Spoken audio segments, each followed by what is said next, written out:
তো দেখো দেখিয়ে দিলাম এখানে গোপালের যে ড্রেসগুলো কিনেছিলাম, দুটো বাঁশিও ছিল, গোপালের ড্রেস ছিল, আর কি সুন্দর। এবার ঘাগরা নিয়েছিলাম আর কি, ফ্রক ঘাগরা। এবার আর কি ওই নর্মাল ঘাগরা নিইনি। আর এখানে দেখো গোপালের দোলাটাও সাজানো হয়ে গেছিলো। আমার পুরো ডেকোরেশন কমপ্লিট। গোপালকে জাস্ট সিংহাসন থেকে নামিয়েছি, সেই রাখি পূর্ণিমার ড্রেসটা আর কি চেঞ্জ করবো। আর এই যে আমাদের গুরুদেব, যার কাছ থেকে আমি দীক্ষা নিয়েছিলাম আমরা, আর লোকনাথ বাবাকেও সাজিয়ে নিয়েছিলাম। প্রত্যেকটা গুছিয়ে সাজিয়ে তোমাদের সাথে দেখাচ্ছি, কারণ এতটা সব কিছু তো আর দেখানো যায় না। তো শসাটাও দেখো এইভাবে গোপালের জন্মোৎসব করতে হয়। ফার্স্টে শসাটাকে ভালো করে আর কি কলম দিয়ে কেটে নেওয়া হলো, হলুদ ধনিয়া শঙ্করধ্বনি দিয়ে। এবার আমি পঞ্চামৃত যে আর কি দুধ ওইটা তৈরি করে নিয়েছিলাম। তো ওখানে যেন কী কী দিতে হয়, ঘি, মধু থাকে, শর্করা থাকে, আর থাকে হচ্ছে তোমার দুধ আর দই, এই 5 রকম দিয়ে সব মিশিয়ে করা হয়, ঘি থাকে।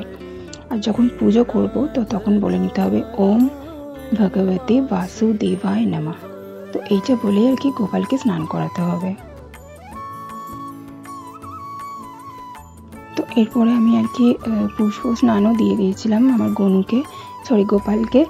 আর দেখো তারপরে আমি প্লেন ওয়াটার দিয়েও স্নান করে দিলাম, যেহেতু দুধ ফুদগুলো লেগে থাকে। তো দেখো এই ভালো করে স্নান করে নিতে হবে। আর এখানে কিন্তু অগ্রু আর গোলাপ জল অবশ্যই মেশাবে প্লেন জলে। তো তারপরে আস্তে আস্তে করে নিয়ে টাওয়েল দিয়ে মুছে নিতে হবে, যেহেতু ছোট্ট বেবি, তো ওকে কিন্তু একদম যত্ন করে করতে হয়।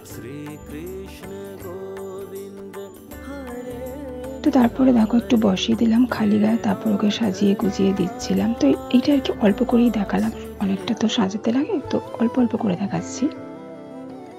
তো ফার্স্টে ভালো করে ঘাগরাটা পরে নিলাম। দেখো এখন আমার গোপাল এত সুন্দর লাগছে মানে একদম নজর লেগে না যায়। তো এরকম করে তারপরে ওকে আমি আবার দর্পণ দর্শন করাবো। এটা অবশ্যই তোমরাও দর্শন করো, দর্পণ দর্শন করলে খুব ভালো হয় বলে নাকি।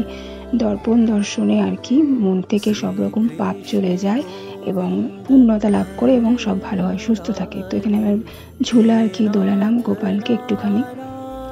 তো সেই আর কি, চলো দেখতে থাকো, এবার কন্টিনিউ হচ্ছে।